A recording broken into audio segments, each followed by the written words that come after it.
What is crackling, everybody? Welcome on into the Heat Check Fantasy Podcast, powered by Numberfire. That is right here on the FanDuel Podcast Network and Numberfire.com and the FanDuel YouTube page, as we are getting you set for the Week 13 NFL DFS main slate and breaking down our favorite plays for this weekend. If you're looking for our Thanksgiving preview, that is already posted on the Numberfire Daily Fantasy Podcast feed. This is focusing on the main slate. My name is Jim Sadas. I am a senior writer and analyst for Numberfire.com, joined here as always by Brandon Gadula. He is the managing editor for Numberfire. Brandon, happy Thanksgiving week to you. How are you doing today?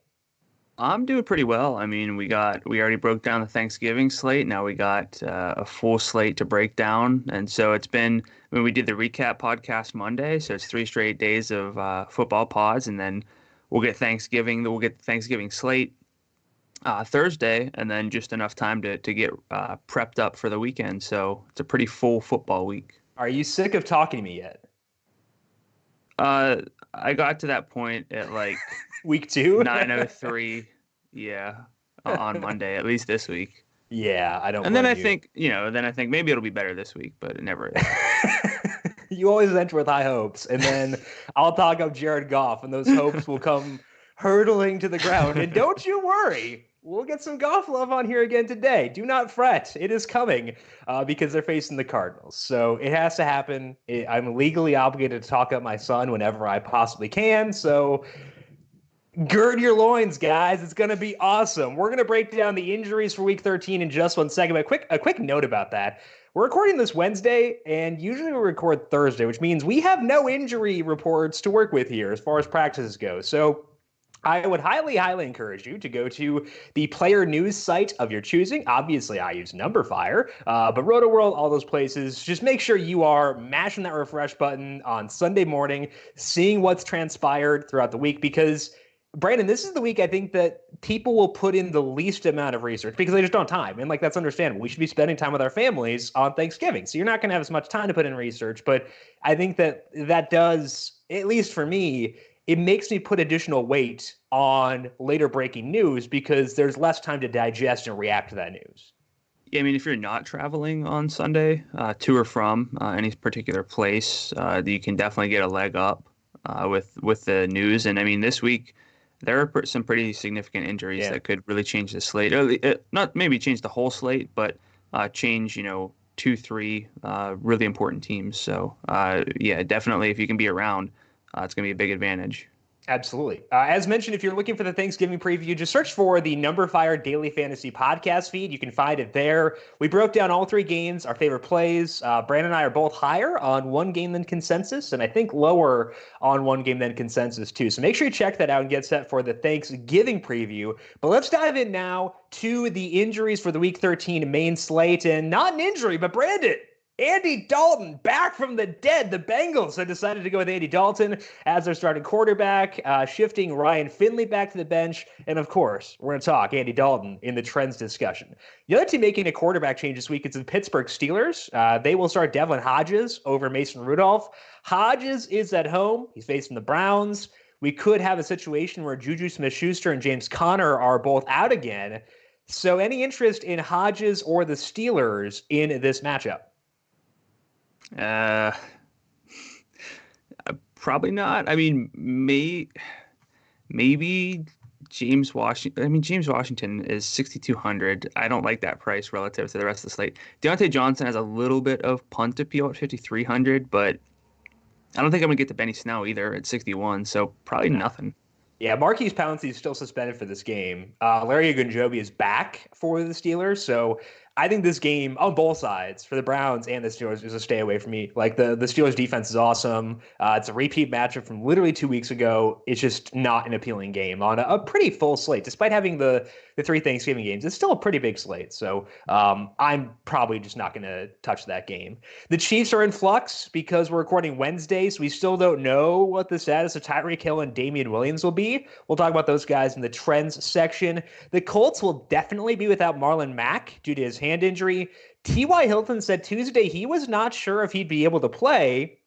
He said that he lacked explosion in week 12 and is uncertain of his availability, but Jonathan Williams figures to work as the team's top back again. So, Brandon, what are your thoughts on Jonathan Williams at $6,800? I mean, he had a good snap rate, 2/3 of the snaps, got some targets. He had 3, same number as Nyheim Hines, the pass catching back for the Colts. I think $6,800 is a kind of a steep tag. And if Marlon Mack were $6,800, I don't know if I'd even go super heavy at him. Yeah. So probably not that big in on Williams. What about you? I think that's the right way to view it is, would you use Marlon Mack at 68 in this spot? And I think I would. He would not be like a core play. He'd not be like a cash game play, but he'd be someone I'd use. And the reason that he's not a cash game play is because I don't think he's going to get a lot of passing down work. But Jonathan Williams has 17 and 31 receiving yards in his 2 games. That's more than Marlon Mack has had in a game all year. So, like, at least it's not a downgrade from Marlon Mack. And he's had 100 yards in both games. And in that first game between the Colts and the Titans in Tennessee, the Colts did run for, I think, $167. Jordan Wilkins had a big run there, which kind of inflated that number. But I think they can move the ball in the Titans, even though the Titans are a good rush defense. So I think that Williams will be, like not a core guy, but like a guy I use a pretty decent amount in tournaments, I would say, at running back. Not a cash game play, but someone I use a decent amount in tournaments. The Raiders are without Hunter Renfrow after he broke a rib and punctured a lung because, again, football is brutal. That would seem to give a boost to Tyrell Williams and Darren Waller against the Chiefs. How are you handling those two guys in that spot? I mean, I'm going to stack the other side of that ball there, like with the Chiefs a lot. So I'm going to run it back. And Waller just makes sense because he's a tight end and there's just not a whole lot there. His market share has been trending down since Williams came back, but Renfrow also has emerged in that span. So you take him out of the equation. I think it raises the floor for Waller. I don't know if there's ever going to be a floor for Tyrell Williams. So, I mean, I'm in on Darren Waller. I'll have some Williams in like bring back stacks, but I would not target him outside of that. I think that they're actually pretty fun. And like I agree that the floor may not be great, but the floor would be better than it was because if you look at the 5 games after Tyrell returned, Hunter Renfrow at 18% of the targets, Tyrell was at 17%, Waller was at 19%, but both Tyrell and Waller were getting downfield work. So they had a path to a ceiling already, and now you give a nudge to their floor. The thing that I think is worth noting here is that the Chiefs' defense has been a lot better than perception against the pass, and they're at home, where they play better. Arrowhead's a tough environment, and I think that it's also the second time for a divisional matchup. I think that there are paths to those guys busting because of that, but I think that their safety is better than it was before. I guess that's the way I'd phrase it. And they both have paths to a ceiling too. Yeah, I mean, the paths to the ceiling is just obvious with what they do. But yeah, I mean, Derek Carr wasn't very good in that week 2 game. I don't like to put a ton of stock into that, but anytime it's a divisional opponent, I get a little bit nervous, especially when we don't have to go there. So, I mean, maybe you're a little bit higher on them than I am. A little bit higher. I don't think that they're like Williams is not my favorite guy around 6,000. And Waller is not my favorite tight end in the above 6,000 either. So they're not my favorites at either position, but I think they're good options at those spots. Speaking of guys around 6,000 who I like, Golden Tate is reportedly in concussion protocol for the Giants after hitting his head on a touchdown catch in week 12, which stinks because he was playing well. That's not fun. We also don't know if Evan Engram will be able to return yet either, but that opens up some volume for the Giants. And Sterling Shepard is $5,900. So, Brandon, let's assume that both Tate and Engram can't go. Which Giants are you targeting here? Definitely Shepard at 59. He'd move, I would assume, back into the slot. He was on the outside with Golden Tate last week. Green Bay's pretty soft across the board, like across the field, kind of wherever you line up. But I'll be talking about the Packers in a little bit more detail soon. So any way I can stack this game on the other side, I'm in. And if you take Tate out of the equation, Darius Slayton, despite a $6,300 price tag, I think he has some appeal with his downfield work. I think for me, I need both Tate and Engram to miss in order to get to Slayton at 63. Shepard is in play kind of regardless just because he's so cheap. And I think that he is he might be my favorite guy in that range. I have to keep an eye on the weather there. It looks kind of funky, but it's Wednesday, so I don't want to put a ton of stock in that. But assuming no weather, I think that Shepard would be like a really good cash game play at 59 and someone I'd want to have quite a bit of in tournaments too. We also would have in these parameters, if these parameters are come true, we have Caden Smith at $4,000. Played 98% of the snaps last week, had 6 targets, 2 in the red zone. Green Bay's not very good against the tight end, so there are some cheap options at like every position this week, so you can kind of differentiate based on where you feel most comfortable punting. Yeah, if you want to get to Christian McCaffrey at $11,000, Kaden Smith is a big helper there. So I agree. I think that would be an option for sure. Elaine Johnson expects to be back this weekend for the Eagles in their matchup with the Miami Dolphins. Seems like Brandon Brooks should be able to play after missing most of last week as he was dealing with anxiety. But he's been super transparent about it, and it sounds like he's trending towards playing, which would be a huge upgrade for the Eagles. We don't know the status of Alshon Jeffrey and Nelson Aguilar yet, but the Eagles did release Jordan Matthews, which seems to bode well for at least Jeffrey. I think that they're interesting. So we'll come back to them in the section on bookmaker info. Chase Edmonds is in line to return for the Cardinals against the Rams. Brandon, please tell me we can ignore the Cardinals backfield this weekend. I will be. Okay, good. I love that game. It's such a fun game, and I want to use players in it. But Christian Kirk's going to have Jalen Ramsey, and I don't know which running back to use, so... Name one Cardinal you feel like Kyler Murray. It's just because of the rushing for me. I don't care. He was good against the 49ers, and they're way better than the Rams. He was okay. He had 23 FanDuel points both times. Yeah, Didn't he have a 23-yard rushing touchdown? Yeah, but that's in his range of outcomes. Yeah, it is. I didn't say I was going to use him in cash. Yeah. Obviously, Kyler Murray has a big ceiling, but in terms of the floor, I don't care. This is the quarterback floor don't matter. It doesn't.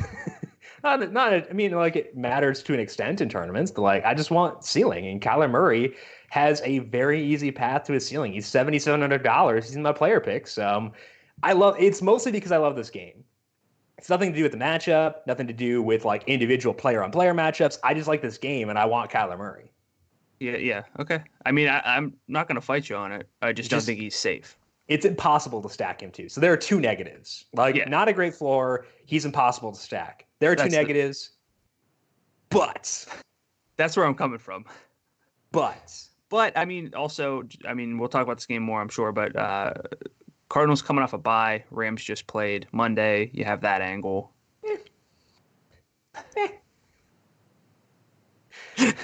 Meh. Yeah. I'm trying to support you and you're just not taking it, so. Wait. You're trying to support me with what? With Kyler Murray, or say, oh, you can't use Jared Goff? I love how Jared Goff is not even... It's all a perceived slight, Brandon. It's all a perceived slight. I was talking only about Kyler Murray, and you made it about Jared. Sure you were. Oh, man. Sure you were. I get it, bud. We got another Number Fire FanDuel free play lined up this week exclusively for FanDuel Podcast Network listeners. The top 3 finishers all get free Number Fire premium subscriptions. The top 5 spots get cash. To submit your lineup and get entered, this week's URL is FanDuel.com/league/numberfire.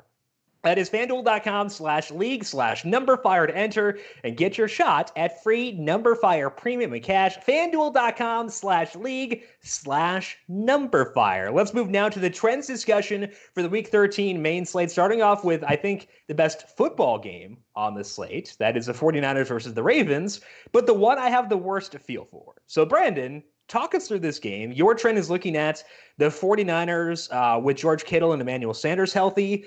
But please just give me a way to figure out this game because I have no feel for it as of Wednesday. Yeah, like you said, this should be the best football game of the week, but that does not always mean it's the best fantasy game. But these 2 teams generally play from ahead and just, run the ball and, erase plays for the other team. I don't know if either team will be able to do that necessarily because both defenses are quite good. That also is a problem because the defenses are good. It's not just that the offenses can score points and get ahead. So for this trend, I'm looking at the 49ers offense. Again, the volume should be there. It's in the range of outcomes that the Ravens do get ahead, but I think this is going to be one of the better matchups for the 49ers all year in terms of not playing from ahead. Jimmy Garoppolo is 10th in passing net expected points per dropback this season. The 49ers are 12th in adjusted passing offense based on number fires metrics. Unfortunately, he's priced up to 8,000, which is not fun. The Ravens defense has gotten significantly better of late. They are up to 4th in adjusted pass defense for the full season, and since acquiring Marcus Peters in Week 7, the Ravens have the NFL's best pass defense based on passing net expected points per dropback. They're like 10th in passing success rate allowed. So it's going to be a tough matchup. And maybe you don't even like this game or this offense at all, but they do have some good pieces worth mentioning. In 3 games with George Kittle and Emmanuel Sanders both playing relevant snaps together, the target share does favor Kittle at 28%. Sanders is at 19%. Deebo Samuel is at 15%, and Tevin Coleman actually has 13% of the targets in those games. But since Week 7 with Peters, Baltimore has let up a league low 4.9 yards per target to tight ends. They're 4th against receivers by that same number. So it's a tough matchup. But again, I'm just coming at it from the angle of the 49ers could be forced to throw or, elevate their play volume for once. That's going to give a boost to those 3 main pass catchers and, potentially Tevin Coleman. So is this a game that you have interest in? Because I'm struggling with it too. The 2 teams, like, it could be close. It could be low scoring. It could be high scoring. It could be a blowout one way or the other. Is this just a stay away game? How are you viewing it? So I think the way you're viewing it is correct, where because both teams are very good, there's a chance it's very competitive throughout, and that could lead to a higher scoring game. And that's the reason I will not write it off, even though both these defenses are among the best in football right now. So I think that's, and the other thing too is, we've talked about this a couple of times in the recap podcast, but I think Jimmy Garoppolo deserves a lot of credit for how he's been playing recently. I know there have been some like highlight bad throws, but considering he didn't have Kittle, considering that Joe Staley's been out, considering that Emmanuel Sanders has missed time, I think that he's been playing above his situation, which is really good for a quarterback. It makes me feel better about this team as a whole in this spot. With that said, Joe Staley, it sounds like he may be back, but if he can't come back, the Ravens, because their defensive backs been playing so well, seem like they're just blitzing a lot. And that could be troublesome. I think that could, put the 49ers in a tough spot. I don't have data to back it up. It's just based on why. That could be totally wrong. It just seems like watching that Rams game on Monday night, there were dudes in the backfield within half a second of the snap, like 80% of the plays. So I feel like because their defensive backs are playing so well, they feel more freedom to, blitz. And that could be a concern if Joe Staley's not fully healthy yet. So I think my inclination is to be not super into this game from a DFS perspective. Matt Skura is also out at the center for the Ravens. He's on IR now, and that's a pretty big downgrade for their offensive line. So I think I'm okay with getting some Marquise Brown at $5,600. Maybe I'll have some Kittle, and maybe I'll jump down to Deebo every now and then. But overall, I think I'm just not. It's not a game I feel good attacking, I guess. Yeah, I thought maybe I would see some more. But these 2 teams are so good in different ways. Like, they're good they're efficient offenses for sure.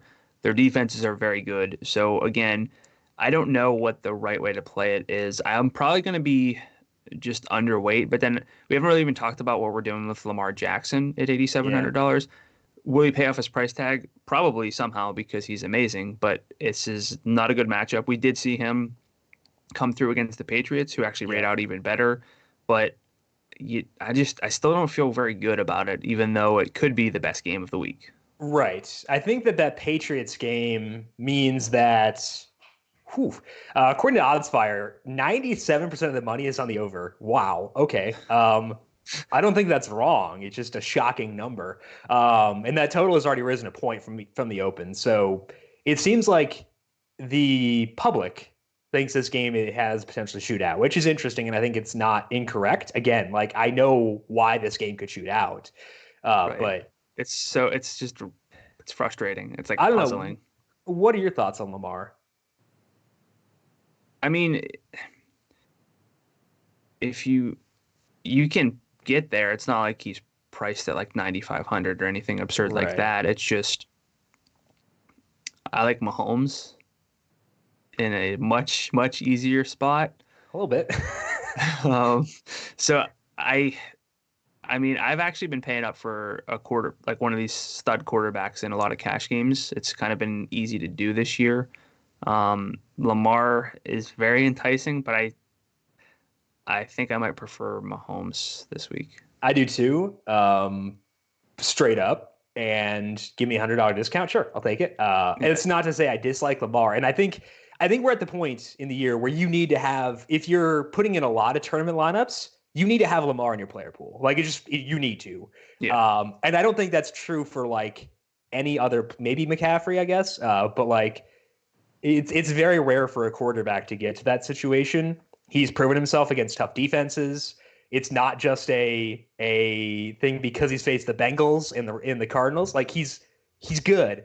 So I think that I will make sure I have some Lamar lineups, but I'll have more Mahomes. I think that's the way I'm viewing it. And Brandon, why pay 87 for Lamar or 86 for Patrick Mahomes when you can instead drop down $700 and use Jared Goff? Let's go through my first trend. The massive discount of Jared Goff. Yes, because this game is fun. The Cardinals and Rams are second and fourth in situation neutral pace, according to Football Outsiders, which means it's a great game to stack. But with how broken the Rams looked on Monday night, you might be hesitant to dive in. But I think that one thing to keep in mind here is that context matters. And the Rams, kind of like the Browns last week, have had a brutal schedule to this point. This will be the 12th game of the year for the Rams, and 6 of their first 11 were against teams ranked 8th or better against the pass based on Number Fire's schedule-adjusted metrics. And the Cardinals are 28th. We've seen the Rams have 3 games against bottom half of the league pass defenses, and Jared Goff, he's been just okay. 0.28 passing net expected points per dropback, a 52% success rate. It's not elite, but it's far from being the cross-off that some seem to deem him to be. When you add in the high pace of this game, and it says to me we should be going at the Rams offense. Now, you could go at Goff, but I think my favorite route for doing so here is Todd Gurley at $7,400. He played a season-high 96% of the snaps in Week 12. He's been at 74% or higher in all 3 of their games since their bye week. So it seems like they're willing to throw him out there if it allows them to get out of this rut that they're in.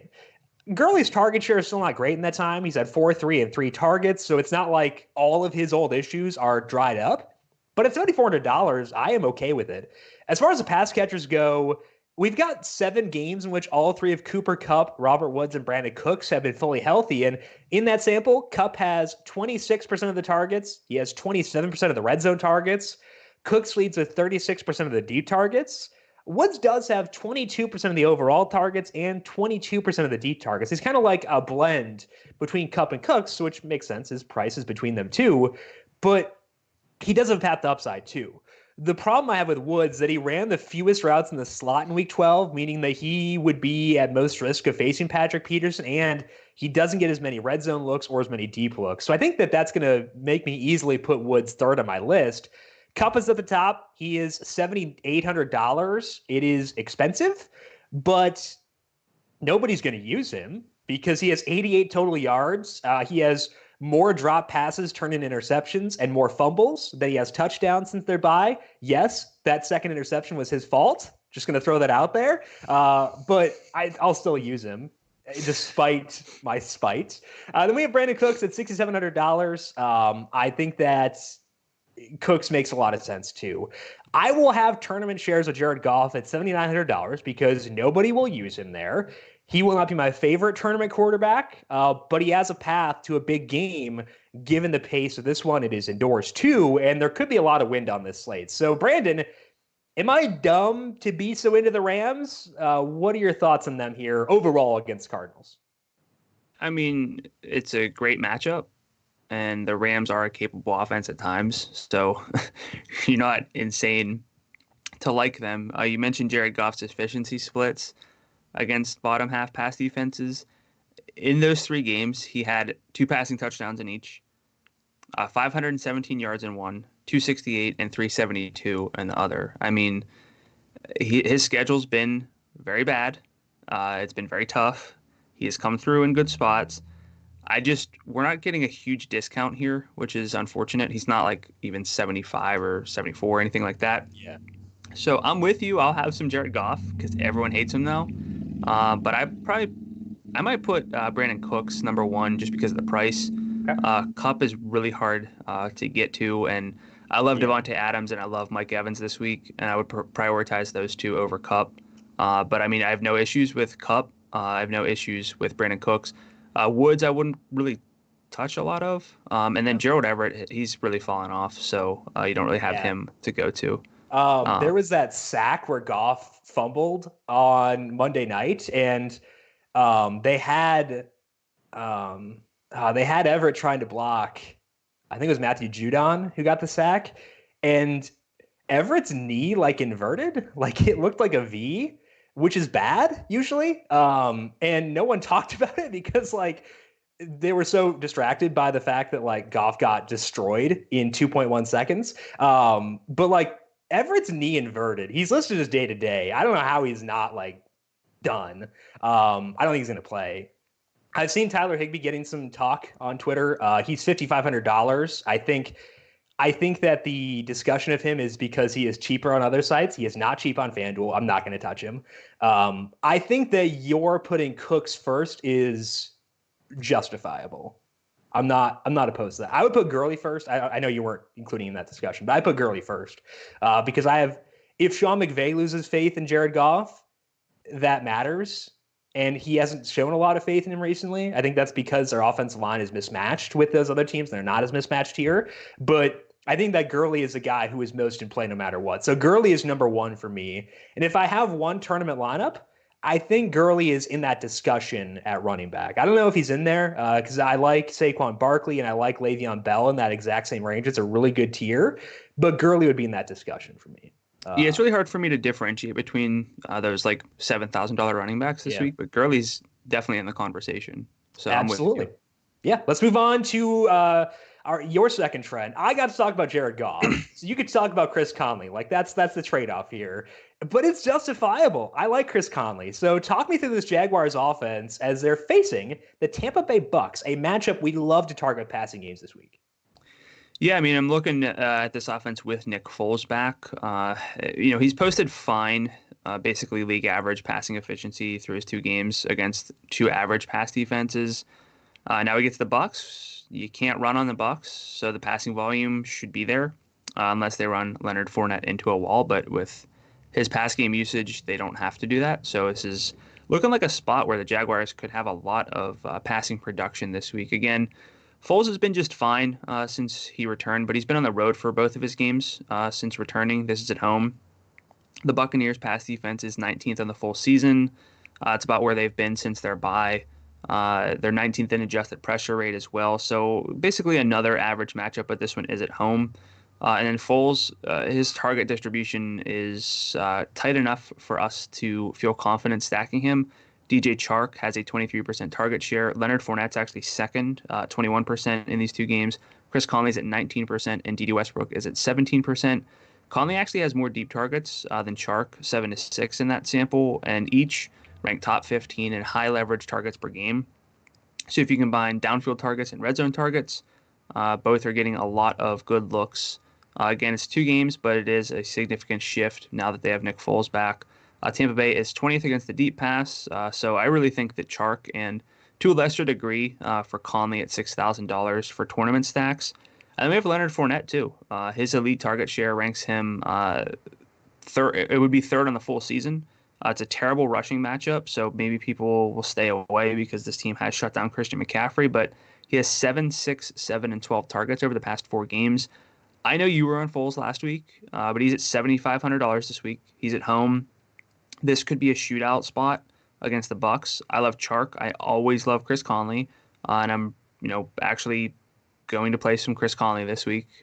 So how are you handling this offense in what's looking to be their best matchup with Foles back?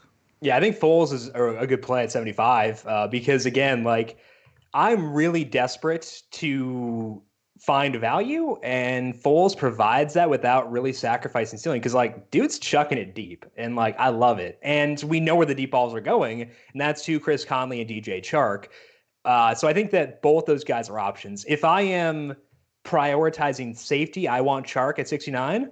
But if I need the savings, I think that Conley is legitimately very viable at $6,000. He has, I think, 44% of their deep targets. He has 7 total deep targets in 2 games. So that's awesome. I like that. The guy that I'm having the biggest issue dissecting is Fournette because I don't think there's a lot of rushing yardage upside because they've not been efficient running the football this year, and they will not be efficient here, which kind of takes away one source of upside via rushing yardage. But he's been getting so much work in the passing game that I can't write him off because of that. He's $7,600, same salary as Saquon, who I like. I think you like him too. Todd Gurley, 74. Again, Le'Veon Bell, 73. So he's in a loaded tier. I want to have Fournette with full stacks, and I want to have Fournette as a standalone play. But I think right now I might wind up grading him below the other guys because I don't think the rushing yardage upside is really there. Where do you view Fournette in that tier? Yeah, I mean, the more I look at it, this tier is going to be. Look, I want to get to McCaffrey in such a good spot. I'm not going to. I'm not touching Derrick Henry much at all at $8,600. Nick Chubb's $8,200 on the road in a tough matchup. He's losing carries. We'll talk about Aaron Jones. Then we have Josh Jacobs, Fournette, Barkley, Mark Ingram, Todd Gurley, Le'Veon Bell. I mean, I think that it's quite likely that I have 3 of these guys in this tier in my cash game lineup. If I can't, I want to get to McCaffrey, but if I have to sacrifice too much, I'm fine with 3 of these 4. I was able to get to McCaffrey in initial builds. Obviously, this is Wednesday, so we don't know how things will shake out, and that will change. Like, if we get Miles Sanders with no Jordan Howard, I think, for me at least, that changes the running back discussion entirely. Yeah. But I think that I can get to McCaffrey, which means unless we get Sanders as the bell cow again, quote unquote bell cow, then I'll probably have 2 of these guys. So to me, I will have probably 2 here as well. I think that Fournette grades out below potentially all 3, but that doesn't mean that I don't want to use him quite a bit. I just like this tier a lot. Yeah, I think I'm with you.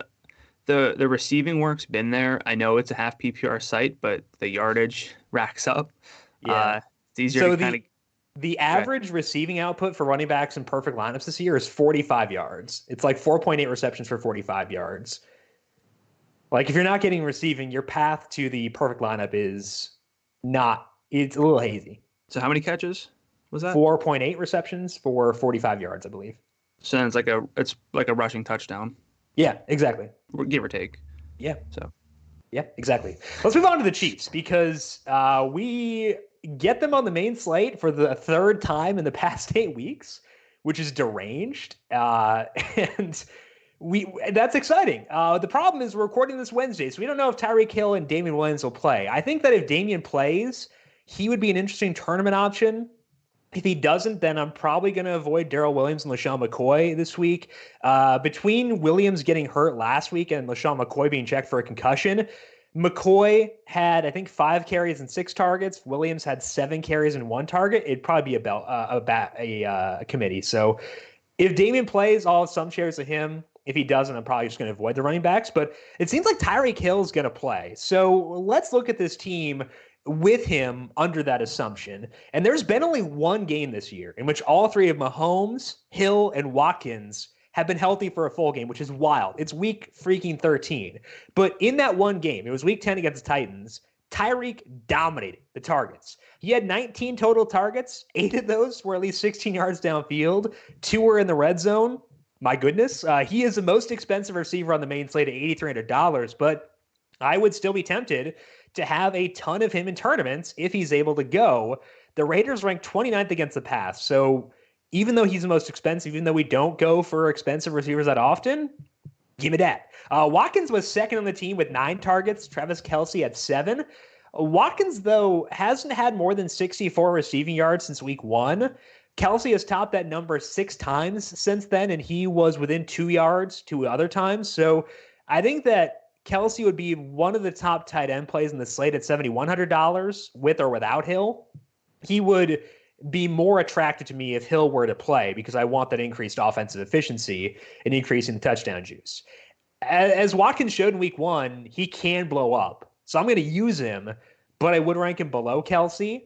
And again, that's the only game where Mahomes has had Hill for a full game, and he didn't have left tackle Eric Fisher in that game. In that game, Mahomes still had 29.84 FanDuel points on the road against a decent pass defense. So it would be hard for me to not use him at 86, and I would rank him above Lamar Jackson. If Hill cannot go, then I think Mecole Hardman is interesting at $5,600.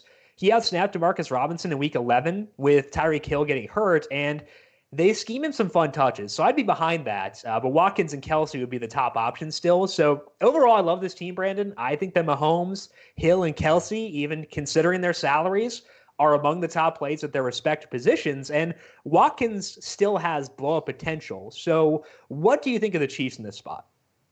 Love them. I mean, hot take, man. We know where the ball's going. We don't have to touch the backfield. We know that it's going to be coming through Mahomes, going to Tyreek Hill, going to Travis Kelce, and to a lesser degree, Sammy Watkins. But I know Watkins has concerns, and he's not going to get as many targets, most likely. But, I mean, he's been involved since returning, and it's not like he's a full third receiver. He's kind of better than that, and you put him in this offense from Mahomes in a good matchup. The efficiency on 7, 8 targets, maybe even 7. Like, it's really nice for the price because he's $6,100, and then in that range, you're looking at some bigger question marks. And I would rather just tie my third receiver or second receiver, depending on my build, to Mahomes in this game. So I think I like Sammy Watkins more than you do. Okay. I think that looking in that tier, it's Darius Slayton, Tyler Williams, James Washington, Christian Kirk, Robbie Anderson, Devontae Parker, and Chris Conley and Tyler Boyd. So it's a good tier. But I think that your thought process in tying your guy to Patrick Mahomes instead of Devlin Hodges is probably correct. Right. So I mean, we love Kirk on this podcast, but he's got a tough matchup. He's our guy. Like, I mean, just everyone has a much bigger red flag than Sammy Watkins does. I think that's fair. Maybe I should be higher on Watkins. I think you're right. It's just such a mental block to use a guy who's been so unproductive despite the good situations. But yeah, okay. I'll be higher on him. I still would rank Hill and Kelce higher, but like Watkins, like if I needed to jump down to Sammy Watkins, if the question is, can I get to Christian McCaffrey or do I have to settle for like someone else? Then I can settle for Sammy Watkins. That's okay. Yeah, and that is a discussion of the slate. So yeah, just looking more. I mean, looking at the quarterbacks and the offenses for these guys, I just think that I think that he's at the top of this tier. That's all. Yeah.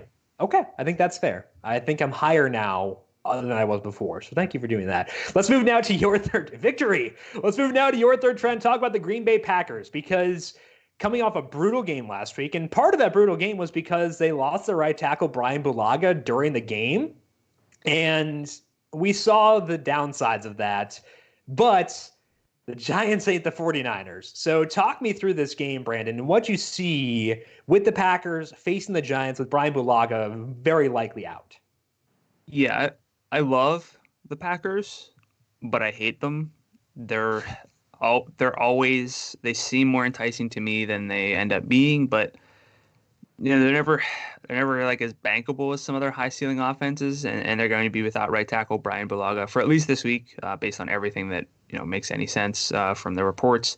The splits with him, off the field this year, too small to dig into. It's 66 snaps, but if you look at 2018, over 282 snaps according to the Quant Edge's injury totals. I mean, the numbers, the success rates for rushing and passing, pretty much identical. The explosive pass plays were not quite as good. But I don't think we can really look at this matchup overall and say that we can't touch the Packers.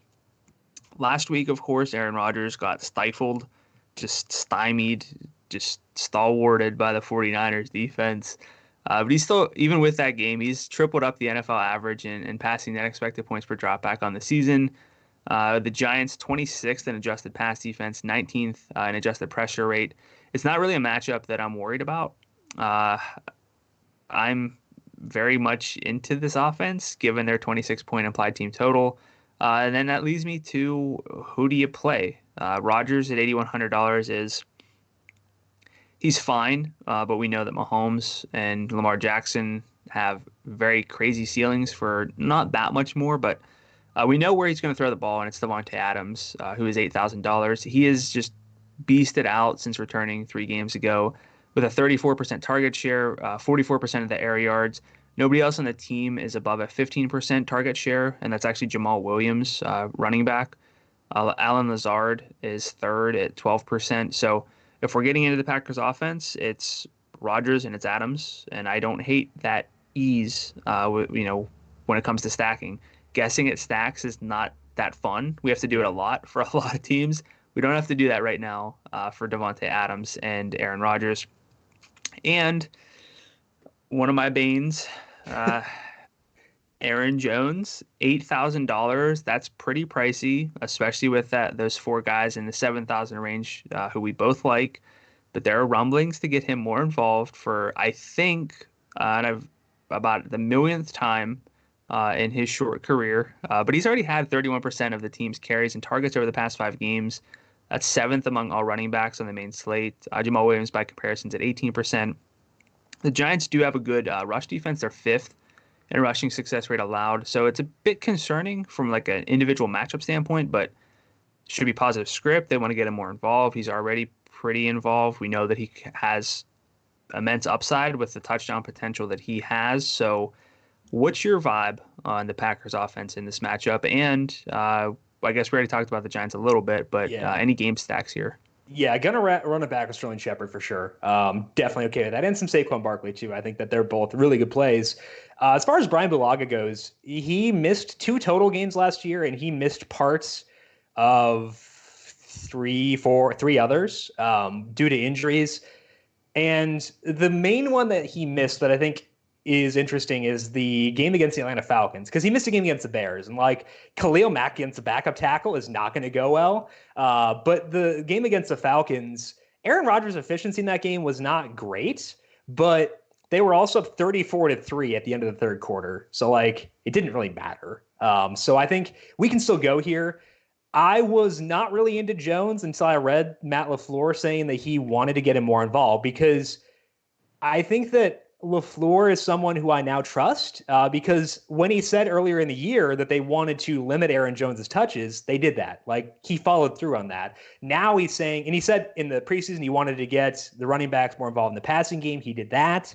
Now he's saying they want to get Aaron Jones more involved. And Aaron Jones has not gotten passing down usage since Davante Adams came back. Is he going to get the same usage he had before? No, because Davante Adams is a better pass catcher than Aaron Jones. Shocker. But if he gets more there, I think that makes him more viable, because like I was willing to cross him off entirely at 8,000 with no Brian Bulaga against guys like Leonard Williams in a spot where they're on the road. I think I'm more willing to use him now. I think he's still closer to like a 15% exposure guy for me, someone where I want to make sure I am safeguarded if he hits his floor, but I want to have enough to benefit if he does blow up. What do you think about that exposure level to Aaron Jones, given what we've heard from LaFleur? Yeah, about 15 to 20% is where I'd be, because I like this game a good bit. I think it's easy to stack, especially if the Giants are without Golden Tate and Evan Ingram. We know that the usage will be more concentrated, so it's easier to stack. I think it has some appeal in that regard. But without that report, I don't think I would have really touched Aaron Jones. Now, and again, I understand what Aaron Jones has for a ceiling. It's like 2 touchdowns and 20 whatever his touches. Ceiling isn't 2 touchdowns. He's had like 3 multiple times this year. I was trying to be realistic, but like we know that he can put up a ton of points. So for that reason, I wouldn't touch him in cash games, especially with that 7,000 range, but I will have more exposure to him. Again, probably about 15 to 20%, like you said, as opposed to pretty much zero before this report. Like, again, there are a lot of coaches you cannot believe. Bruce Arians is delusional with regards to how many plays are on each game. Like, he wanted to give, was it Kerwin Williams, like 25 carries a game at one point? He said that. Matt LaFleur has been consistent. So I do put stock in things he says. And specifically working the passing game would be huge. There are some weather things here. Might be rainy, wind projection, 10 miles per hour. So keep an eye on that. Where do you view Davante Adams? Let's not consider weather for right now. Where do you consider Davante Adams relative to the other expensive wide receivers? I will also note there are weather concerns in Tampa Bay. Now or in Jacksonville, currently 20 miles per hour there. But again, disregard weather. Check back on that on Sunday. Where do you view Adams relative to those guys? I'm probably going to put him number 1. Okay. Then Tyreek, and then Mike Evans. Okay. I think the only change I have is putting Hill above Adams, assuming he's good to go. And that, like, if Tyreek doesn't get into full practice by Friday, I'd change that. But if he practices in full Friday, light him up. I think that at 83, he'd be my favorite. I'm not going to be able to spend up on receiver a lot, but I want to this week on those 3 guys. So, again, Jordan Howard, we love you. We want you to rest. Like, hang out. Evan Ingram, too, so we can get some Caden Smith. Sure, exactly. Yes. Hang out, digest that tryptophan. Exactly. Just hang out for another week. Let's do this. So I think I'd put Davante second behind Tyreek. I think just from like a desire to get a great matchup or a great situation at low ownership, I might put Kupp above Evans. I know that's so stupid. I know. Like, do as I say, not as I do. I'm going to have more Cooper Kupp than I might have Mike Evans. Evans is the better play. So do as I say, not as I do. I'm just being transparent with you. I'm going to have more Cooper Kupp because I have a fatal addiction to Rams. Yeah, I understand where you're coming from. I'll talk you up on Mike Evans. Okay, I'm looking forward. Just wait. I'm looking forward to it. Let's move now to our final trend and talk about the most exciting game on the slate. You want to talk about 49ers Ravens. I want to talk Bengals Jets because the Bengals have been irrelevant for DFS the past month because they had Ryan Finley starting. So hard pass, but now it's back to Andy Dalton. And I think that's enough to put them in play against the Jets' 23rd ranked pass defense. Before getting benched, Dalton was at negative 0.03 passing net expected points per dropback. That is not good, but it is a whole heck of a lot better than Ryan Finley at negative 0.54. He lost a half point per dropback, which is nuts. The Bengals have also been pretty pass happy with Dalton, and they're facing a Jets defense that is skilled in stopping the rush. So there are worse offenses to entertain. We got a 3-game sample on the Bengals: Alex Erickson, Auden Tate, and Tyler Boyd as the main receivers. And I think that's what we should see this weekend.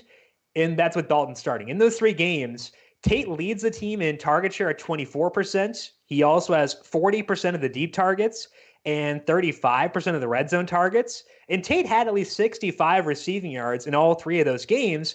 He's $5,200. I am very willing to consider him in tournaments. Tyler Boyd is $6,000. Didn't get as much high leverage work. He had 20% of the deep targets and 10% of the red zone targets. I am not off of him, but it's also really hard to consider him a priority when I like Tate as much as him or more than him. Dalton does help Joe Mixon at $6,500, but Mixon doesn't get a ton of work in the passing game, and the Jets ranked second against the rush.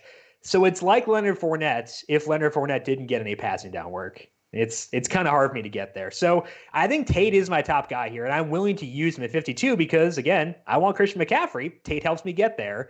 Dalton starting also amps up my interest in stacking the Jets offense because it gives this game a bit more shootout appeal. So where do you sit on the Bengals, Brandon, and this game in general? So I like Andy Dalton fine for the price. He's minimum price. He's $6,000. If he were even usually he'd probably be around like 68 to 7,000. If that were the case, I wouldn't have that much interest. But $6,000 for former starting quarterback. It's not like it's Devlin Hodges stepping in He is here. the same salary as someone named Manny Wilkins, who kind of looks like Oh, Teen Wolf. yeah, Manny Wilkins. Yeah, he looks like Teen Wolf. Um, yeah, so I will have more than zero Andy Dalton lineups, that's for sure. I think I still prefer Tyler Boyd to Auden Tate, even with the price. I'm trying to look. I mean, you mentioned a 3-game sample. I did 4 games without John Ross, and I have Boyd leading with a 26% target share, 22.4 for Auden Tate. So, I mean, it's close. It depends on if you think that Alex Erickson matters. Basically, because Yeah, he didn't play a ton of snaps in that first game, that sample. right. I still like Tyler Boyd more. I don't hate either. I'm gonna have too much of this game. I'll probably regret it. I will too. But yeah, I mean, we saw what Tyler Boyd did. Tyler Boyd also, though, did mention that the ball didn't come his way. Was it 2 weeks ago, back in week 11? He had 3 targets for, I think, 1 catch and no yards. And then he got 9 targets last week. So 2 deep, 1 red zone, did score. I mean, he just demolished some souls to get his production last week. So Yeah, those I are like grown man catches. That's what they were. So yeah, I mean, I don't hate Auden Tate, but I like Tyler Boyd more. Okay, I think that's fair. I think it's fair to like him more, but I like the savings of Tate at 52 enough Yeah. where I'll put him higher on my list. Again, note that there is some potential wind here. We're recording Wednesday, so I don't care, but just noting that. What about the Jets side? Because I think that Le'Veon Bell is like a cash game lock for me. He is $7,300. Last week, he touched the ball on 11 of the Jets' first 18 plays, but then they're up 34-3 basically after 18 plays, and he didn't play in the fourth quarter. The Bengals, I think, 22nd against the rush. Le'Veon Bell has had a deep target in 2 straight games. He has lined up more as a receiver recently. They are getting him involved. This Jets team feeling good. Sam Darnold staying out late, making some friends, according to the New York Post. So I think that Le'Veon is one of the best plays in this slate. What about you? Yeah, I mean, speaking of grown man catches, he had a nice one down the sideline. It was probably that deep target, but Yeah, he Bengals high pointed it. Bengals are 27th in rushing success rate, 32nd, dead last in target success rate allowed to running backs. I think Le'Veon Bell is probably the best play in that range. I agree. So I'm with you. I agree. So Le'Veon Bell, stack him up with your choice of Tyler Boyd or Auden Tate. Maybe including Andy Dalton in there and get a little crazy. It's a more fun game than it appears. Total's already gone up a point, and I would not be shocked if that rise continues as we get closer to the weekend. During Thanksgiving week, we are hooking up our podcast listeners with Number Fire Premium for just $5 in your first month. Whether you're betting on the NFL, setting your DFS lineups, or are just getting ready for the fantasy playoffs, Premium covers all the bases. Normally as much as $49.99, try Premium today for just $5 when you sign up with the promo code TOUCHDOWN. That is promo code TOUCHDOWN. Visit numberfire.com/premium for more details. If you forget the promo code, just think of Le'Veon Bell, touchdown. Numberfire.com/premium, promo code TOUCHDOWN. Promo only applies for first-time users to the end of Cyber Monday. Let's take a look at what bookmakers are saying for this game, starting down in Miami, where the Eagles are 9.5-point favorites against the Dolphins. Line opened at -7.5, was quickly bet to 9.5 per OddsFire. The total simultaneously came down 1.5 points. It sits at 44.5. We don't know what the injury situation will be for the Eagles, but what are your general thoughts on them against the Dolphins? It's a great matchup for Carson Wentz, who has been not even league average this year in terms of efficiency. I know he's got a hand issue as well. His efficiency is worse than Jared Goff. Who said that? Where did that come from? What? I was waiting for it. I was just waiting for something about Carson Wentz. But I mean, whatever it's been, the injuries, he hasn't been even league average, but this is the best matchup you could ask for. It is down in Miami, right? Yes. Just double checking. I didn't want to. I was like 99% sure, but I didn't want to sound like a moron. So it could be better weather than a lot of other teams are seeing. I don't know if I can't ever play Alshon Jeffrey in DFS. I just don't do it. I can't. But Zach Ertz at $6,900. I like a lot. And then if Jordan Howard's out, Jordan, rest up, like we said. I think Miles Sanders is a great play. 83% of the snaps, 79% of the snaps the past 2 games. Not a lot of production, but the opportunity's there, and this is a cakewalk of a matchup. And he's had Elaine Johnson for 24 snaps in those 2 games where he's been the bell cow. Like, you don't expect the team to be that efficient. And I'm joking about Carson Wentz because I think that, like, because I love Jared Goff, but like, he's had a legitimately terrible situation for a pretty long time now. Last week against Seattle, he had no Elaine Johnson. He had no Brandon Brooks for 3/4 of the game. He had no Alshon Jeffrey, no Nelson Aguilar. Keep your Nelson Aguilar jokes to yourself. I get it. But like, his best receiver, not his top targeted receiver, but his best receiver was a converted quarterback from Houston who was on the practice squad earlier in the week, Greg Ward Jr. They released Jordan Matthews, which says to me that Alshon will play. I agree. I don't want to touch Alshon, but he does help Carson Wentz. And I think that if we get Lane Johnson and Alshon Jeffrey, Carson Wentz at $7,300 would be a very good play for DFS. He hasn't had a pop week. He hasn't had 22 FanDuel points since week 1, so since Deshaun Jackson got hurt. But this is also the first time he's faced a pass defense outside the top 20, I believe, since the Jets game in week 5. So, like, they've had some tough matchups. They've had a lot of injuries. If we get them that health against the Dolphins, Carson Wentz might be, like, the best quarterback play on the slate at 73. Is that outrageous? I don't think it's outrageous. My concern would be whether this game stays close. They could, if he's not feeling 100, like if his hand's not great, they might just try to run the ball a lot. That'd be my one concern. Yeah. But he's up there if everything goes his way with the injuries. And I think you can bring it back with Devontae Parker. The Eagles' pass defense has been a lot better since Jalen Mills came back, and I think like we should consider that. But Devontae's been getting crazy volume. He's 6,000 still, so I think that he's a really easy guy to bring it back with. And I think that makes it more attractive for stacking too. Yeah, let's move on here to the Panthers. They are 9.5-point favorites for their home day with Washington. 82% of the money is on the over at FanDuel Sportsbook, according to OddsFire, but the total is held steady at 40.5 points. It is a great spot for the Panthers, but they're also facing a sluggish opponent who wants to run the football. So how are you handling Christian McCaffrey at $11,000 and your guy, DJ Moore, at $6,800? So McCaffrey, I want to prioritize a lot. Yeah. The problem I think I'm going to run into is if Jordan Howard's out, I'll play Miles Sanders to help get up to him, but I don't want to tie every single Christian McCaffrey lineup to Miles Sanders. So it's going to be a little bit difficult to get there unless you play someone like Andy Dalton. I got there to get to McCaffrey.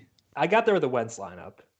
I mean, he's $500 more than he was like the past few weeks. It's not insane to think about, but you really need to make sure that you're not, again, tying all of your McCaffrey exposure to someone like Sanders or Dalton if you go that route.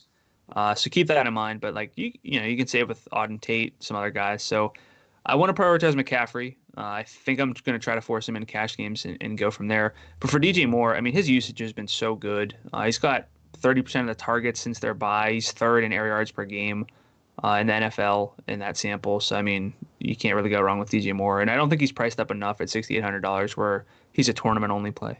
Like, based on his usage, like not considering game environment, not considering quarterback, his usage should make him like Jarvis Landry 74. His usage has been better than Jarvis Landry, so like 75 would be an appropriate salary for DJ Moore. I think the only downside with him is game environment. It's a pace down game for the Panthers, and I care more about that at wide receiver than at running back. So, like, I'm going to have plenty of him again, but I won't have as much as I had last week, where he was like a core play for me at wide receiver. So a downgrade, but it's not because of him. It's not you. It's your environment for DJ Moore. But I think McCaffrey, you can get there. It's very difficult without using Sanders or Jonathan Williams. I think Melvin Gordon, we'll talk about him in a second, at 7,000 is another option, a little bit cheaper than Saquon and Gurley and those guys. You can get there. It does require you to like consciously find value though. And that's okay. Like, I'm fine with that. I'm okay making that sacrifice because if you look at it, Again, I look at adjusted opportunities per game, which is carries plus 2x targets. Over the past 3 weeks, Christian McCaffrey is at 38.7 adjusted opportunities per game, which is disgusting. Leonard Fournette second at 35. The next highest total on among guys in the main slate is Nick Chubb at 28.7. So Fournette is the only guy within 10 adjusted opportunities per game of Christian McCaffrey.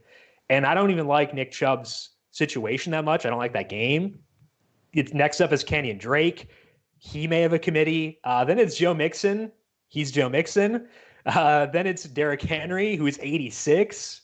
Melvin Gordon, 7,000. So, like, I think the gap between McCaffrey and all the other backs on the slate is ginormous. So, like, the salary means I'm probably not going to get to 50% exposure, but I want to get to 40.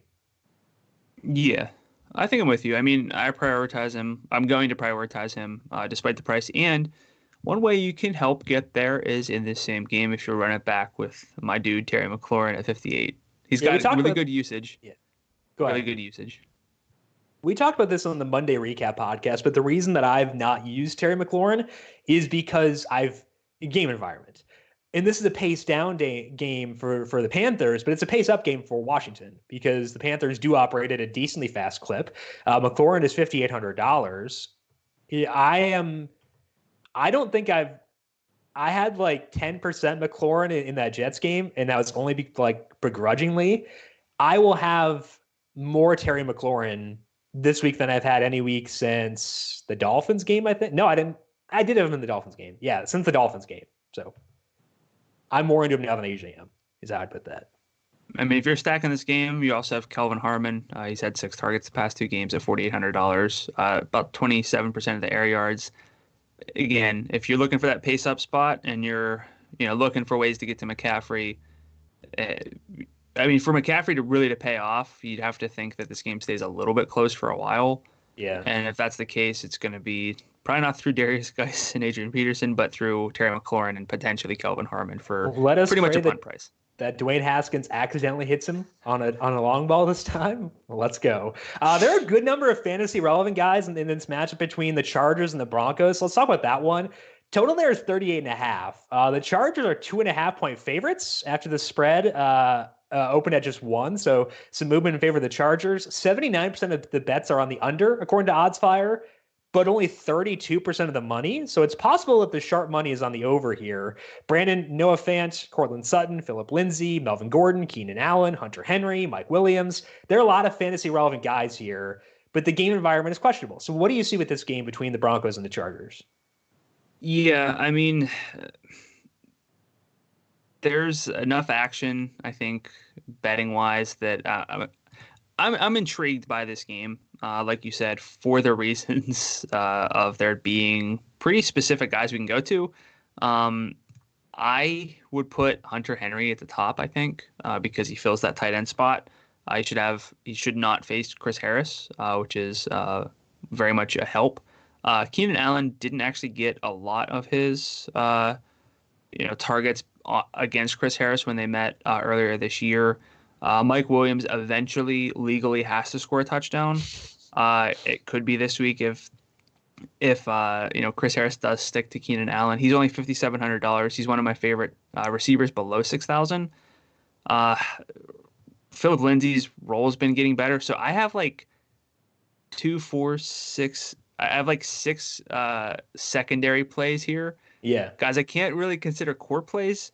I have Hunter Henry as a core play, but like despite this total being low, I'm into it. I just can't get fully invested in it. And I don't think that's off base. I agree with you.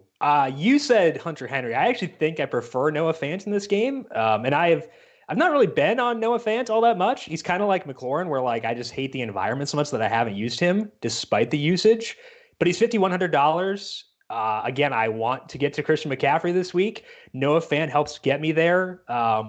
It doesn't seem like Derwin James will be back. It seems like Adrian Phillips could be for the Chargers. Anthony Lynn didn't sound that optimistic that James will be back. If he is back, I think that'd be a downgrade for everyone, but I don't think he will be as of right now. So I think Fant is good. I like Phillip Lindsey. I want to talk about Melvin Gordon briefly because the usage has been a lot better since the coordinator change for the Chargers. It's been 3 games.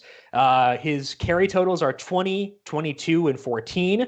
His target totals are 4, 1, and 5.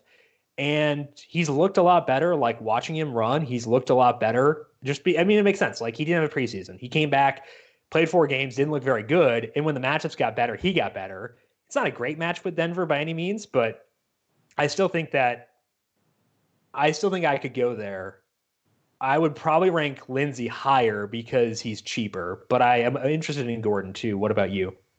Yeah, I have interest in Melvin Gordon. I would put Phillip Lindsey above him. His usage, he's starting to separate more from Royce Freeman. He's cheaper. We've been mentioning Miles Sanders a lot, but I don't even think you have to worry about Phillip Lindsey. Like he's not injury dependent. So I think that if you're building lineups, you could kind of pencil in some Phillip Lindsey, and then if Jordan Howard sits, convert some of those shares of Phillip Lindsey to Miles Sanders. Yeah, I think that's a good way to view it. If we don't get clarity on Jordan Howard before Sunday, I think that's a good way to view it. And like Lindsey's viable. Where do you view Lindsey relative to Jonathan Williams at $6,800? Phillip Lindsey by a pretty good margin. Okay, I prefer Williams. It's not by a good margin. It's by a little bit though. So it's because I feel better about his offense moving the football, and their target totals are probably going to be the same. Like they're probably both going to get 3 because Brandon Allen doesn't throw to running backs apparently. But I think I'd go Williams there by a little bit. It's not a huge gap though. Also in this game, now 69% of the money's on the over. So I'd say now it's good. Alrighty, let's go. Nice. But we'll dive into the positional plays in just 1 second. But you heard us mention OddsFire a couple of times there. Whether you are playing DFS or betting on sports, OddsFire is a key tool for your research. Shop for the best lines in each market and see which side is getting the most bets and money. OddsFire is a premier odds comparison experience across major bookmakers in the regulated U.S. market. Never settle, always get the best odds. Check out the experience for free now on NumberFire or at oddsfire.com. Gambling problem? Call 1-800-GAMBLER. No weather for this week because we're recording Wednesday. Make sure you go to numberfire.com and check out the games and lineups page. Check out weather on Sunday because there are some games that look kind of messy, look kind of sloppy. So check that out. But let's dive into the quarterback plays. Brandon, who do you like for your signal caller here in Week 13? Obviously Mahomes, we talked about. I'd put him a little bit ahead of Lamar Jackson, but it's hard to spend up at quarterback this week till we know for sure what the value is, and with Christian McCaffrey. So I'm going to go with Jameis Winston here at the top at $7,600. Since week 4 without Jalen Ramsey, the Jaguars are 16th in passing net expected points per dropback, 28th, though, in success rate allowed. He carved up the Falcons last week after their short turnaround. He's like a top 5 quarterback play for me based on the price, and I don't hate Nick Foles on the other side of this game. My second love is going to be someone who allows us to get to the stud running backs and receivers this week, and that's Andy Dalton at just $6,000. He had not been good when he played through week 8. He was at negative 0.03 passing net expected points per dropback. The NFL average this year is 0.09, so he's been pretty bad. But the yardage was decent, 289 yards, 1.3 touchdowns in 3 games against bottom half pass defenses. So he could be forced into volume here. The team's got 3 capable receivers now. Don't usually punt at quarterback, but this is not quite the same situation as punting on someone like just a backup getting thrust into a starting role. And Andy Dalton's individual upside is not that high, but he gets you access to upside elsewhere in your roster. And I think that's the way you should view it with Andy Dalton. I don't want a ton of him, but all some because of that reason. My first love is Kyler Murray. I already mentioned that I like Jared Goff in this game, and I want to give some love to Kyler too. And it's definitely not the easiest matchup with Jalen Ramsey there, and Kyler's hard to stack, but he's overcome tough matchups recently. He had 23 and 26.7 FanDuel points in 2 games against the 49ers. He has 30 or more rushing yards in 3 straight games. So I'm not sure I want to stack him, but I'm really good rolling him out by himself. And for $7,700 at low ownership, I'm in on Kyler Murray. It's hard to stack him, though, and I do want to mention that. My second love is Carson Wentz. This is only if both Elaine Johnson and Alshon Jeffrey are able to go, but it seems like they should be. Wentz has not scored 22 FanDuel points since week 1. And again, that's concerning, but he also has not faced a pass defense outside the top 20 since the Jets in week 5, and the Eagles coasted there, so he didn't need to do anything. The Dolphins are 32nd against the pass. If the Eagles get healthier, they could put up a big number here. I think it's kind of a statement game for Carson Wentz, who I still believe in as a quarterback, and I want a situation to get better so he can show that, because like I was lower on Carson Wentz in consensus when he was a rookie, but people are kind of poopy to him, so I'm higher on Carson Wentz now. And I think that at $7,300, he makes a lot of sense. Let's move to running back, Brandon. Who do you have there? I'm going to go with Saquon Barkley at the top. He's $7,600, so he's pretty cheap against the team that's 32nd in rushing success rate allowed to backs, but 9th in target success rate. Barkley, 22.4 opportunities per game since returning in week 7. He's really good. He's easy to project, and I don't hate Aaron Jones at 8,000, but I would rather go with Barkley. My second love is going to be, it was temporarily Leonard Fournette, but I'm going to bump him down to the bottom and go with Todd Gurley instead at $7,400. Gurley's played 74, 75, and 96% of the snaps in 3 post-bye games. The production hasn't always been there, but it's hard to hate on someone playing 3/4 of the snaps in a good game environment. So I like Gurley here a lot, and I would put him probably third in this range behind Barkley and Le'Veon Bell. And my third love, I'm going to jump down to Miles Sanders because it's sort of obligatory.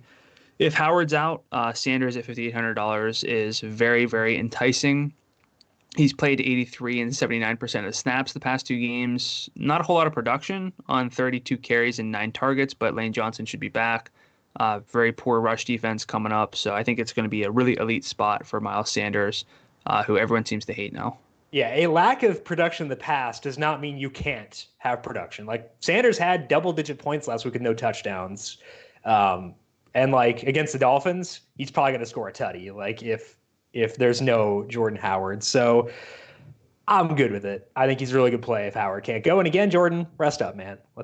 Rest up. My first love is Christian McCaffrey because there's no Zeke. There's no doubt. There's no Kamara on this main slate, which means that McCaffrey is the only sure way to get points at pretty much any position. I have built lineups so far that have him and 2 guys in that middle tier in the 7,000 range. So I think I can get there even if we don't get Miles Sanders. It becomes a lot easier if we get Miles Sanders, but I'm willing to pay 11,000. He's a very good play. My second love is Le'Veon Bell because he is $7,300, and I think he's primed for a breakout here. He had awesome usage last week. Again, he touched the ball in 11 of the first 18 plays, got a downfield target in the second consecutive game. He ran 5 routes in the slot or out wide, according to Pro Football Focus, which is the most he's had since the injuries piled up, and he's been healthier. So the Bengals 22nd against the rush. I think the odds are high we see a Le'Veon Bell big game this weekend, and he might be my favorite running back play on the slate. My third love is Phillip Lindsey. He's $6,300, and his role has been expanding. He has averaged 14.5 carries and 2.5 targets per game over the past 2 weeks. It doesn't seem like a lot, but both those games were on the road against good defenses. Now he's back at home facing the 24th ranked rush defense. Again, I would like Miles Sanders if Jordan Howard can't go, but Phillip Lindsey at 63 is good. I would rank Jonathan Williams slightly higher, but both those guys are the first I would turn to below 7,000 if we don't get Miles Sanders. Let's transition to wide receiver, Brandon. Who you got there? Mike Evans. All righty. I told you it was coming. Talk me in. Obviously love Davante, love Tyreek Hill, but I haven't really talked about Evans. We know it was Chris Godwin last week, who is now $8,200. He had the big game. Mike Evans is down to $7,700. It's not cheap, but he leads them between the two. He leads in target share 25 to 23% on the year. He leads in air yard share 36 to 25, deep target share 40 to 25, red zone target share 31 to 24. He has better usage than Chris Godwin. Hopefully recency bias drops his ownership a bit, but he's always the preference for me out of the two, and I like him a lot, especially because he's a little bit cheaper than the other stud receivers who I do like. I'm going to go with DJ Moore as my second love. Since the bye, DJ Moore has a 30% target share, 39% of the air yards, and he is behind just Tyreek Hill and Mike Evans in air yards per game in that sample. usage is amazing. He's not priced up enough. He's $6,800, like we said. Should probably be in the mid 7,000s, even low 7,000s, but he's still cheap enough not to feel like you can only play him in tournaments. And Washington, not a good defense, 38th in target success rate allowed to receivers. My third love is still a little bit pricey, but I'm going to go with Sammy Watkins at $6,100. There are a lot of guys in this range to like, but I think Watkins gets the nod based on his offense in the game environment in which he is expected to be in. He's got 20% of the targets since he's returned. But we're probably looking at 7 targets from Sammy Watkins at a cheap price. I know the yardage hasn't been there, but it's a very good matchup against the Raiders. And if you can't get the Watkins, I like a lot of these other guys in this range, but Mike Williams at $5,700. Chris Conley's down there at $6,000. I just think Watkins is too cheap. Yeah, I think you talked me into more Watkins earlier, so I agree. He's a good play in that range. My first love is kind of a leverage play. It's Cooper Kupp because I do like Tyreek Hill. I do like Davante Adams in the upper register. But Kupp has 26% of the Rams' targets in the games where they've had all 3 guys healthy, and nobody's going to use him in what's probably going to be the fastest-paced game on the board. So I think the Rams in for a big bounce back here. Yeah, it's easily the fastest-paced game on the board. So I think it's a good spot to go with Cooper Kupp. Like, objectively, Hill and Adams are better plays, and Evans obviously too.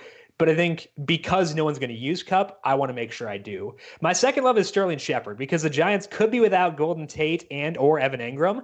In the games that Shepard has played this year, he has 24% of the overall targets, along with 28% of the deep targets. His salaries come down to $5,900. Darius Slayton, $63. Again, if we don't get Tate or Engram, I will use Slayton at $63. But I think that Shepard is in play kind of no matter what at $5,900. Really good stacking partner with Davante or Aaron Jones. My third love is Auden Tate. I'm going to stick with him. I think he's a big winner of Andy Dalton coming back because in the 3-game sample after Alex Erickson became a starter and before Dalton got benched, Tate led the team in overall targets, deep targets, and red zone targets. He's this huge dude who has some speed. He's only he doesn't really have speed. I lied. He's just huge. He has an average height-adjusted speed score. Yeah, so he doesn't have speed because he's huge. So he's slow, but he's like a tight end. He does what he should for his size. That's all. Sure. Okay, fair enough. You're defending him. This is weird. But he's $5,200 against the Jets defense that has played well recently. Bless Austin has kind of been like a revelation for the secondary, and I think that he's good enough where I should not consider the Jets to be a sieve. But Auden Tate's 52, gets a competent quarterback again. Works for me. So I like Auden Tate. Let's move to tight end, Brandon. Who do you have there? Yeah, you got me a little nervous about Hunter Henry, but I'm going to stick with him at $6,600. He just seems to have a high floor based on his usage. He's got 23% of the team's targets since the Chargers got healthy with Melvin Gordon back. So Henry's really stood out there, and he gets some downfield work. He has 9 deep targets in that sample and 3.2 deep and red zone targets combined. So, that's a nice high leverage target share for him over the past 6 games. And Denver is just 25th in target success rate allowed to receivers. My second love, I'm going the whole way down to the bottom with Caden Smith at $4,000. This is dependent on Evan Engram being out, especially if Golden Tate is out. I think that's another boost for him. But he ran every route last week, played 98% of the snaps, had 6 targets, 2 in the red zone, did score. And Green Bay is 26th in target success rate allowed to tight ends. I think there's some back and forth potential in this game, so you could do worse if punting at tight end. Would you punt with Caden Smith in cash games if we get no Evan Engram? I'd consider it because it would probably help me get up to Christian McCaffrey. So I think it's a consideration too, because there are no tight ends with good floors. So you might as well spend as little as possible, unless you're getting Kelce. I love Kelce. I love Ertz, but no one else is a good floor. So I'd consider it. The difference between Caden Smith and some of these guys in the 5,000 range, not that big. So take that savings. Yeah, absolutely. Yep, I agree. My first love is though the most expensive guy. So we're going the other end here. It's Travis Kelce. I think that if we had the Chiefs healthy all year long and Kelce were at home against the Raiders, he'd be like $8,000, but he's $7,100. He has at least 7 targets in every game Mahomes has played this year. He has also gotten multiple deep targets in 6 games, and I like him more again if Tyreek Hill is able to play because the offense would be more lethal then, but I think that Kelce's in play regardless. My second love is a guy we have not discussed yet. That is Jack Doyle at $5,000. He should get a boost with Eric Ebron in injured reserve. And Doyle has been a steady guy all year. He's gotten some targets each game, but losing Ebron in the red zone would increase Doyle's ability to hit his ceiling. I also do like Dallas Goedert at 52. I like Noah Fant at 51, and I do like Caden Smith at 4,000. So you have options to spend down at tight end this week, and I think that Doyle is a guy I would look to in that range at times too. But Kelce and Ertz really, really strong at the top end as well. Who do you like at defense, Brandon? If I can spend up, I would prioritize Carolina and Philly, I think, this week. But we don't generally recommend those expensive defenses here. So I'm going to go with the Steelers. They're $3,700. They're at home against Cleveland. Just played them in Week 11. Pittsburgh's 10th in adjusted pressure rates. I'm a little bit worried about low play volume because Pittsburgh's probably going to try to play keep away here, but should have some extra juice here based on that Week 11 matchup. And I think for $3,700, the Steelers, top 4 adjusted rush defense and adjusted pass defense, I think that they're a good play at home. Yeah, you know how much I love Baker, but he is on the road against a top 5 defense, facing them for the second time in 3 weeks. Like, that's the recipe for a cheap defense at 37. So I agree. The Steelers are a very good play. Even though I think that Baker's a very good quarterback, I think they're a very good play too. My love is the Chargers because, again, I think that all of Fant, Sutton, and Lindsey are good options, but so is the Chargers defense. Their defensive line has been playing much better recently. They may get Adrian Phillips back, one of their safeties. There's an outside chance Derwin James comes back. Again, I would think that he doesn't based on what Anthony Lynn said, but he could play. And the Chargers are only $3,900 facing a likely Brandon Allen. We have not heard confirmation that it's Brandon Allen over Drew Lock, but it seems like it will be. So I think that the Chargers make sense at 39.